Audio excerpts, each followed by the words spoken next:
Hi, I'm Gerda, and I'm the granddaughter of a very, very rich man. You will immediately think how lucky I am to be born into a rich family, but I will tell you right away that there are details, and not all rich people are happy. And I will explain this to you using my own example. My parents were born into wealthy families. My father and mother are both from rich families, but the richest is considered to be the grandfather on my father's side. That is, his father. We have many generations in need of money, but the further the generation, the more money. It just so happens that children are also born smart, and they have enough wit to increase their capital. Every father is proud of his son. Well, my parents never needed anything.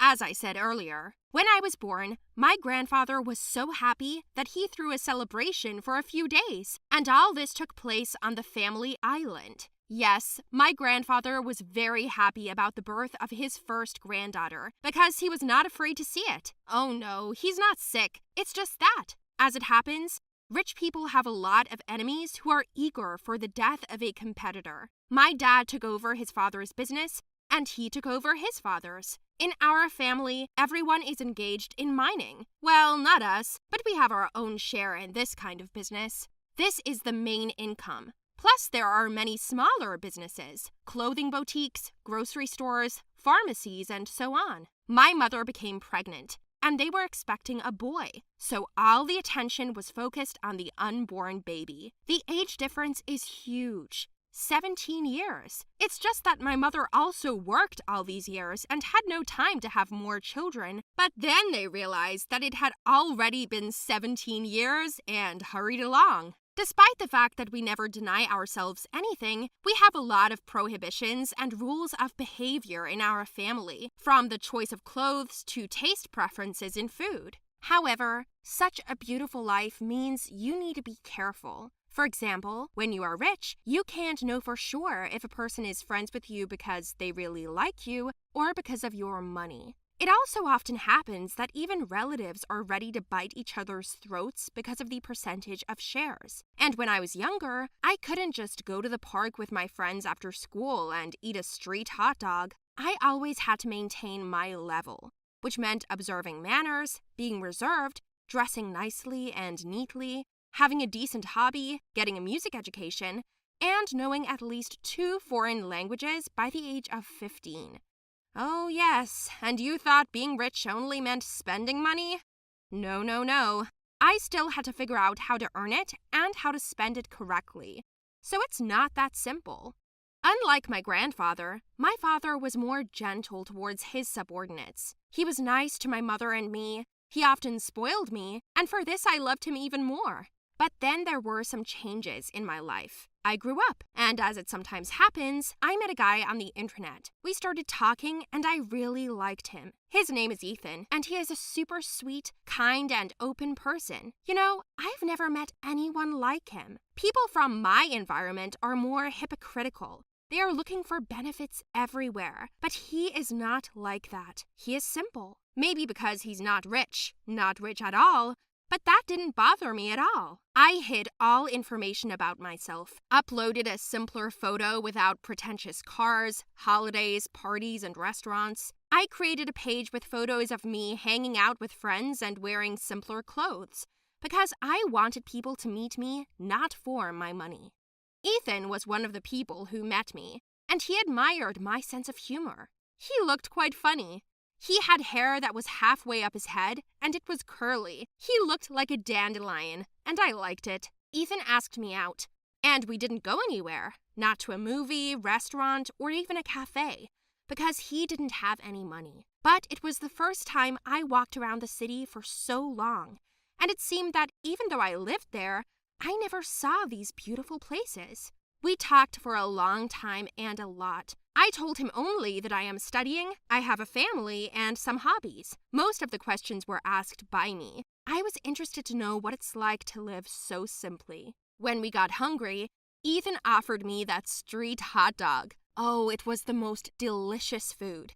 It was more delicious than any dish I had in a restaurant. Ethan looked at me like I was an alien, and I had to admit that I'd never eaten this before. The more I saw him, the more things he discovered for me in the fields of food, beautiful places, and public transport. I learned what secondhand stores are and that things are sold there for almost nothing. "Did you get your sneakers there? They look like original Converse," he once said. I lied about it being fake, like I borrowed it from my sister. We went for a walk a few times a week. Then he would walk me out for a while, we would say goodbye, and I would run to my car around the corner and drive to my mansion. He sang beautifully for me and tried to persuade me to sing karaoke with him, but I refused because I couldn't sing. "Whenever you sing for me," he would say. At some point, I felt awkward. I wanted to tell him all about myself, but I didn't know how he would react. And while I was silent, we got closer and closer.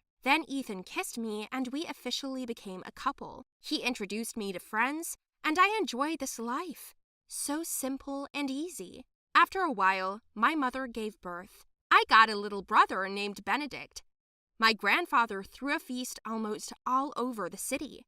They even wrote about us in the press. I tried not to leave the house so as not to get caught. Preparation in honor of the birth of my brother was carried out at the highest level. The baby shower ceremony was supposed to take place on the family island, where there is a villa where all relatives gather on special occasions. My parents had to hire more servants to complete the training faster. Ethan kept calling me, and I was on the island and I couldn't get away. I told him I was sick, so I'd stay home for now. He was upset, but said that just these days he had urgent things to do. I was grateful to him for not asking too many questions. When the big day came, we were visited by all the local bigwigs, businessmen, foreign friends, colleagues, partners. The tables were full of dishes, flowers, a classical orchestra, hired singers, and even actors. The evening simply surpassed all the others. And while I was walking around among the guests, smiling sweetly and greeting each of them, I was terribly hungry. Just as I thought of the hot dog, I saw Ethan standing next to me, dressed as a waiter. We literally ran into each other. To say that I was freaking out would be an understatement. His reaction was no less terrible. "What are you doing here?" we asked each other at the same time. I realized that I was now caught, and I had to explain everything. Then Ethan was called to work, and I was distracted by guests. The whole evening was on edge, and after it finished, I didn't find him. Ethan was missing. He didn't pick up his phone and didn't respond to messages. I was really upset, but I wasn't going to let him go. So I went to his house. I barely managed to get him to talk, and I had to give his little brother $5 to get him out of the house. Ethan resented me for lying and not telling the truth. "Are you so unsure of me?" he asked. I explained that my position required me to be careful. "You know, I found a part-time job to be able to take you to cafes and movies," he said. "And it turns out that you don't trust me," he added. I tried to say something in my own defense, but I couldn't. Ethan was very offended with me. I burst into tears and asked him to forgive me, but he went back inside. From that day on, I was terribly depressed. I didn't know what to do, and I was afraid of losing him forever. I went to my grandfather and shared with him. I don't know why I chose him, maybe because he has more life experience. He said that money can't buy happiness, just like you can't buy trust. Earn it. And if he doesn't forgive you after that, then he's an idiot, because you are not only kind, but also beautiful, said my grandfather. A month later, I found Ethan at a cafe where he got a job as a waiter. When he saw me, he didn't even come to take my order. So I stood on the table and started singing the song he used to sing for me on dates. It was embarrassing. After that, I shouted at the whole cafe about my feelings and that I was guilty, and I admit it, that I was grateful to him for everything and sincerely wanted to be with him. He was leaning against the wall, looking at me. As I spoke, I drew closer and closer, until at last I was beside him. "I love you," I told him, and the entire cafe applauded. Ethan looked me in the eye and said, "Me too." From that moment on, we've agreed not to hide anything from each other.